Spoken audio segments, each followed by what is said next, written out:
Information and opinions expressed during the related show are those of the show personalities and guest alone, and not those of Vic Canellis Media Group, its parent, affiliates, or stations. VCMG Live is not responsible for any content, information, or opinions expressed. User bears full responsibility for their reliance on such content, information, or opinions. Amp2.tv presents You and Your Doctor, teaching you to live a longer and healthier life. Proudly sponsored by All County Healthcare, where people are the heart of our business. All County Healthcare is a Medicare certified agency where one call will service all your home care health needs. For more information, call 954-717-7027 or visit our website, allcountyhealthcare.com. Now, let's get informed to living a longer and healthier life. Here is your host for today's show. Welcome back to another episode of You and Your Doctor, sponsored by All County Healthcare. We are a certified home healthcare agency. We're servicing Miami-Dade, Broward, and Palm Beach County. You can reach us directly at 954-717-7027. I am your host, Louise Gomez. Welcome to the show, everybody. And today we are excited to interview Dr. Jason Weisstein, who is an orthopedic surgeon. He's right here at the Cleveland Clinic in Port St. Lucie, and you can make an appointment directly with him at 772-212-0732. How are you today, doctor?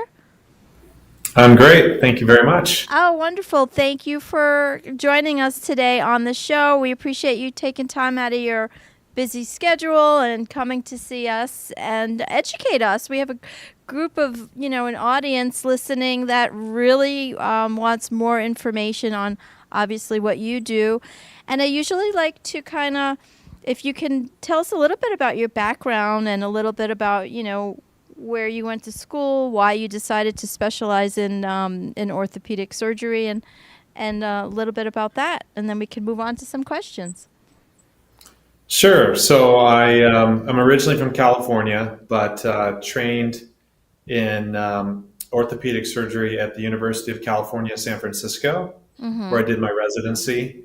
And then shortly after that, I completed a fellowship in adult reconstruction and limb salvage with the focus on joint replacement, treatment of tumors, infections, and limb deformities at the University of Washington in Seattle. I've been in practice for about 20 years and have been with Cleveland Clinic for about almost 3 years. Nice. I really embraced orthopedics because I am really a personality that likes to see results fairly rapidly, and I think most of us in orthopedic surgery are happy to say that what we do fixes things and gets people back to a good quality of life without, a protracted period of follow-up for years. I like that. You help so many people with so many different ailments and different things. I also read that you were also with orthopedic oncology.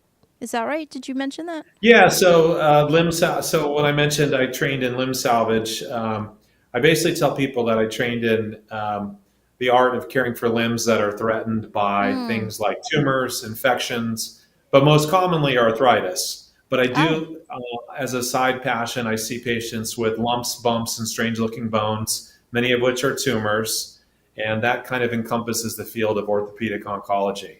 Oh, got it. Interesting. And I know you've also done a lot of peer articles related to joint replacement. So not only are you helping us hands-on, but you're also doing some articles. Is that right? Yes. So, I've published, but I also serve on some editorial board for one of the preeminent hip and knee replacement journals in orthopedics. So I'm seeing the peer-reviewed journals, the evidence-based medicine, so that I can really speak to, what I recommend for patients, not just based on anecdotal experience, which is nice, but it really isn't science. I can speak really based on science because I'm constantly seeing articles that are published by researchers and medical institutions across the United States and the world. Well, thank you for staying relevant. We appreciate doctors that are always, continuing to stay relevant, because I believe so many things change so rapidly. Absolutely. Yeah. And also you have an expertise in robotic surgery. Is that right?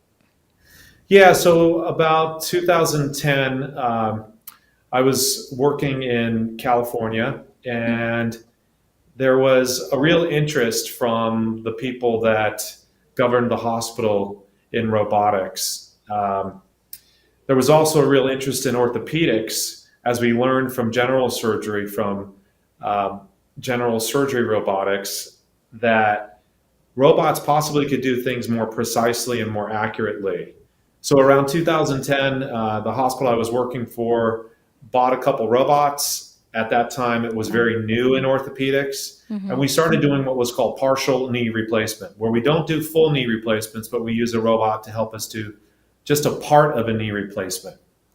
And it became wildly successful, very reproducible. And I think, I kind of call it like the Star Wars mentality. It really brought on a following of patients, because I think people think of Star Wars and C-3PO and R2-D2, and that must do it better. But in reality, it's not C-3PO or R2-D2. It's still the surgeon doing the surgery. Yes. It's the robot that is enabling the surgeon to do the surgery better and more precisely with the accuracy of a robot. I like that. So you're working in conjunction. We always want the human aspect in it, and it obviously helps to know that there's a robot involved. But I feel that as a patient, we like to know that we have an experienced surgeon who's actually driving the whole surgery. So yeah, the robot doesn't do anything autonomously. I don't think that would ever be FDA approved, obviously. Right. So, the robot, I used to train residents and fellows, and, I think the way I think about it is you still have a surgeon. It's just that the robot is adding extra information so the surgeon can do the surgery better. I like that. And I'm sure the patients are happy. What is the turnaround time for this type of knee replacement? So in terms of the surgery itself, it's still done about the same time as traditional knee replacement or hip replacement. So somewhere between, 50 to 90 minutes is about average. Wow. And I would say a good percentage, probably 30% of our patients, are going home the same day. Wow. The robot, I would suggest, is a little bit less invasive, so I think that patients recover faster. Some data that's been published supports that. And, recovery from a knee replacement is different than a recovery from a hip replacement. Hip replacement patients take a couple months. Knee replacement patients probably take on the order of 3 months to fully recover. I see. And so, in general, I think this is not a quick turnaround operation. The operation is the easy part. It's the recovery, getting back to normal, that takes a long time.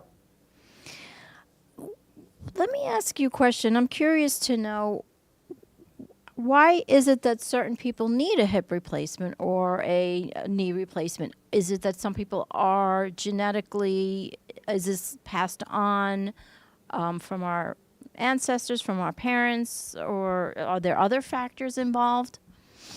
Yeah, so I tell patients it's kind of the rule of thirds. 1/3 of it is probably genetic. 1/3 of it is probably lifestyle. So maybe you had some trauma in your lifestyle, a car accident that injured your hip or your knee. You had a skiing accident. You had an ACL tear and it was reconstructed. Maybe you're obese and that puts a lot of extra weight and is correlated with arthritis. So 1/3 lifestyle, 1/3 genetics, and 1/3 we clearly just don't understand, because if genetics was so important, most people would probably have it on both sides. Why do the majority of patients only have arthritis on one side and not both sides equally? And so, it's kind of the rule of thirds, but certainly lifestyle plays a role. That's the only thing that, I counsel patients that they can manipulate. The rest, 2/3, I think, is really just, genetics, and we're still discovering. So, when you say lifestyle, is this as we age, these weekend warriors, how, we're running around and trying to do, tennis and pickleball and all these, Yeah, I mean, I half think, marathons?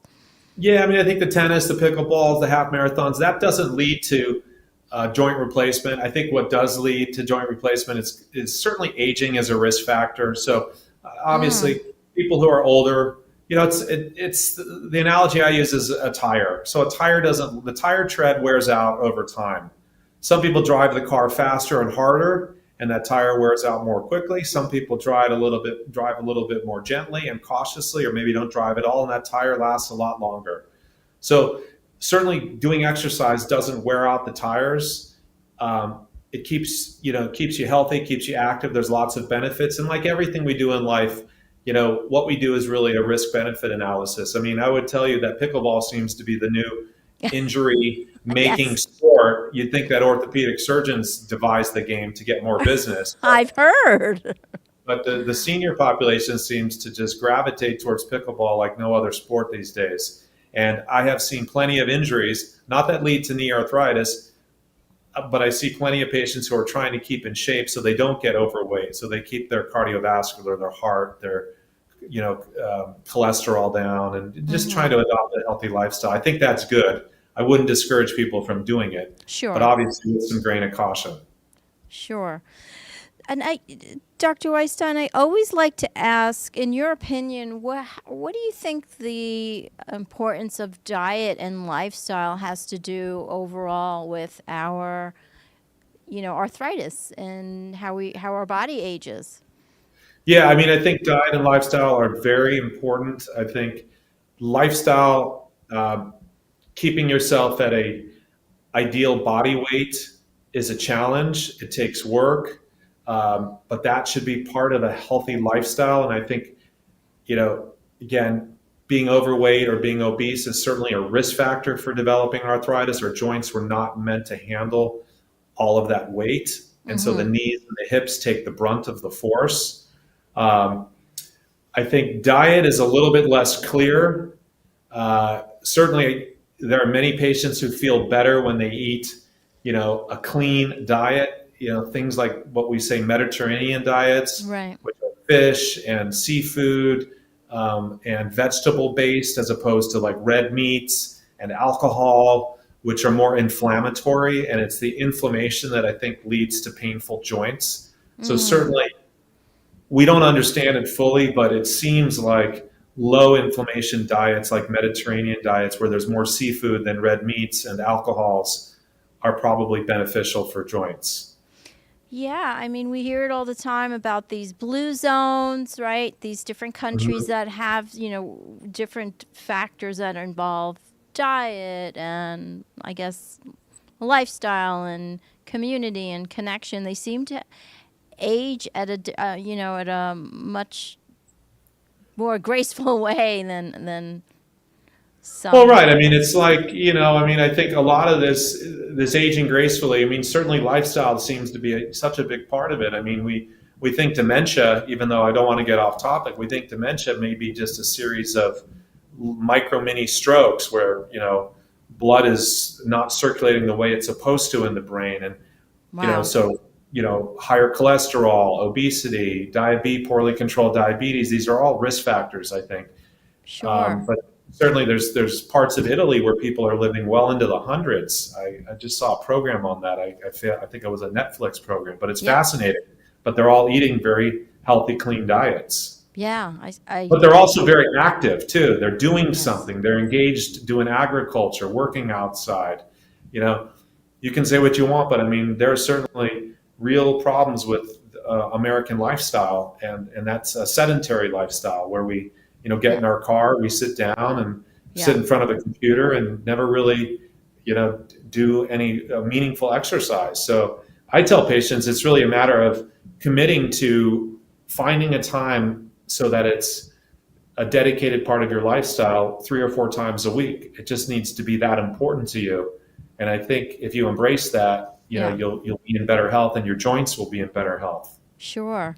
And we live in South Florida. I mean, we have, the most amazing winters, so it can't be too difficult for us to get out and, whatever it is, I guess walking or any type of Right. movement to get our blood flowing.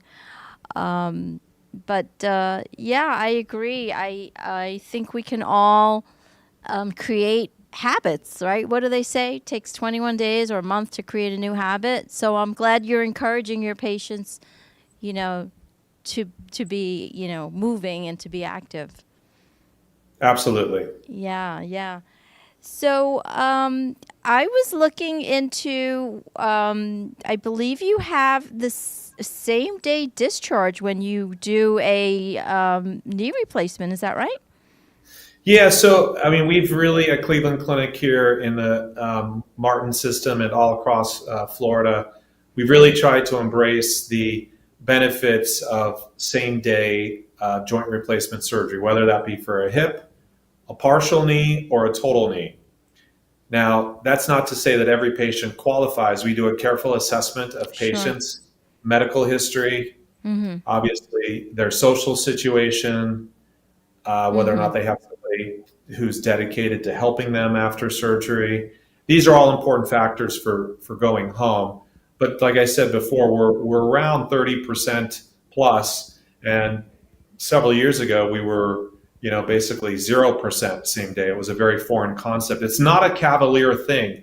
If you look back 20 years ago, patients were staying in the hospital 5 days Yeah. after replacements, and it's really been shown that hospitals are in some ways bad for you. There are medical errors, there are medication errors. Mm-hmm. You got nurses who are poking and prodding you every couple of hours, Sure. and you know it's not always better to be in a hospital. There are sick patients. Your risk of infection might be higher if you're in the hospital too long.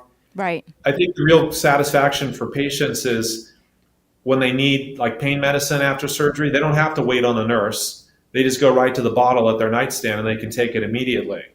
Yes. They also can sleep through the night without having a blood pressure cuff attached to their arm every 4 or 6 hours.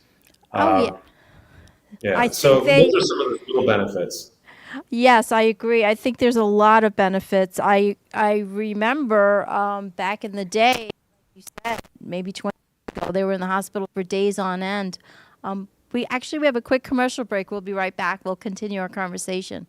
Stay tuned, everybody.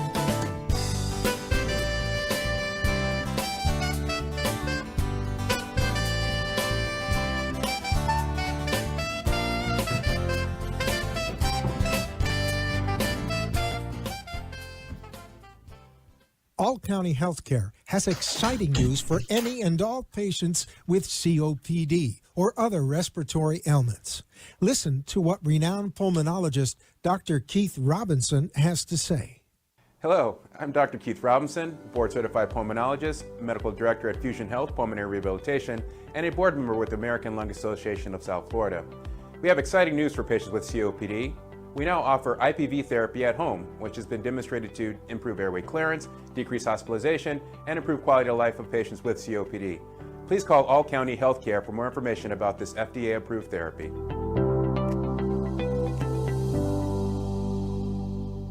For further information, call All County Healthcare now at 954-717-7027.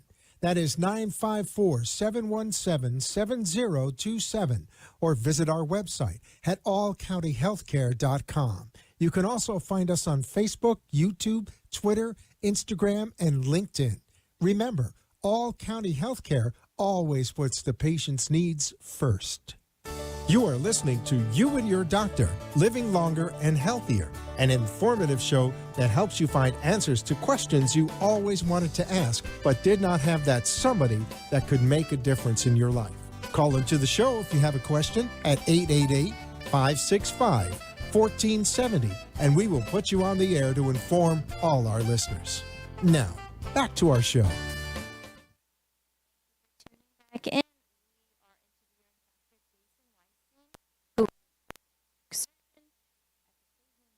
Right here in Port St. Lucie. You can reach him at 772 212-212-0732. He is a specialist in joint replacement and revision surgery. Can remind me again, revision surgery, what type of candidate gets what does that mean, revision surgery? Yeah, revision is just any patient who needs another surgery after they've already had a prior hip or knee replacement. So sometimes the parts wear out. Unfortunately, what we see all too often is infections in people who've had prior joint replacements, which can be real tragic events. So those patients are often redo surgery in somebody who's had a joint replacement. I've lost microphone here. Of what type of materials are used in the knee replacement? So in knee replacement, commonly we use polyethylene, which is a medical grade plastic. That is essentially the new cartilage. And then the prosthesis, the knee replacement itself, is made of a variety of different types of metal. Sometimes cobalt, sometimes chromium, sometimes titanium.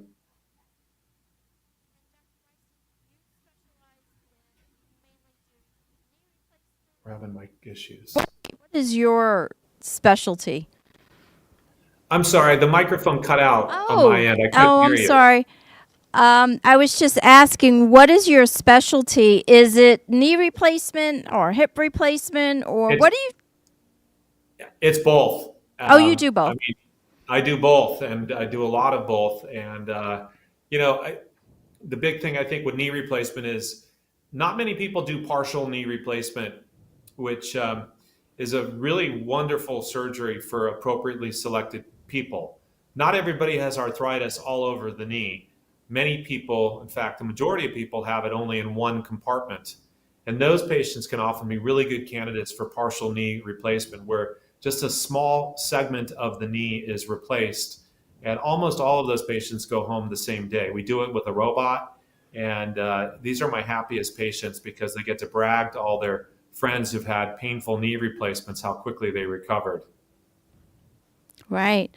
I would imagine that a person would prefer to have a partial knee replacement instead of having the whole thing if that's all they need. It's like you've customized it to what they need. So I believe that is definitely more appealing to a patient, I would imagine.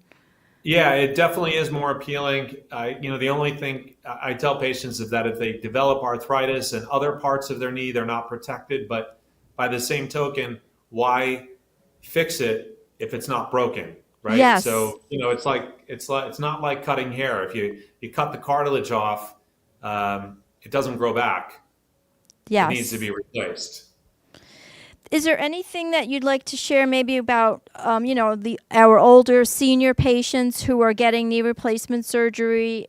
Are they, maybe anything in particular you'd like to share that they would need to know? Certainly. I mean, we see a extraordinarily large senior population here in Martin County and St. Lucie County.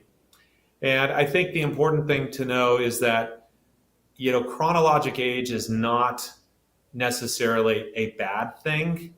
I would tell you that most of my patients who are in their mid to late 80s, even early 90s, who have had joint replacement are in many ways biologically much healthier than many of my 50 and 60-year-old patients. So wow. Age in and of itself, while it can be a little bit of a risk factor, it's the biology. It's whether or not you have heart disease, liver, kidney, lung, diabetes. That type of stuff is far more important than just your chronologic age.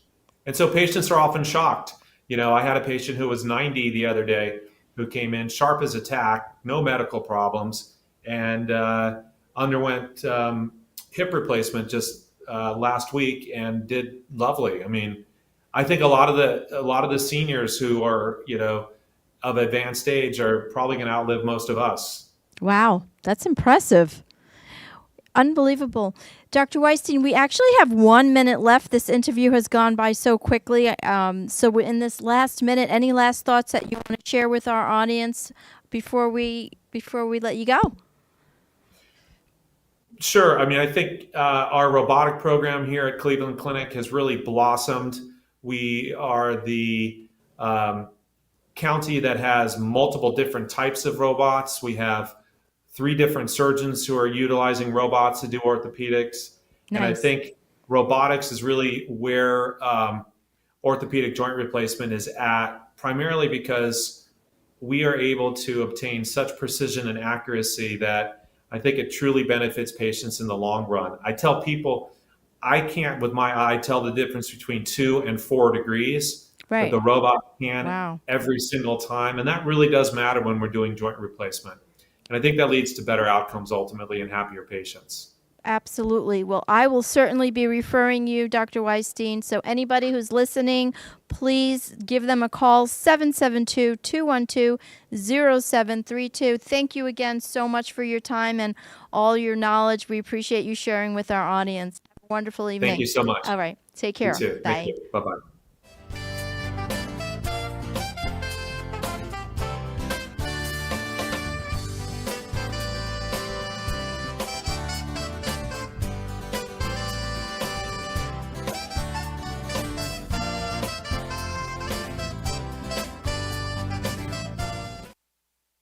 Thank you for letting us share with you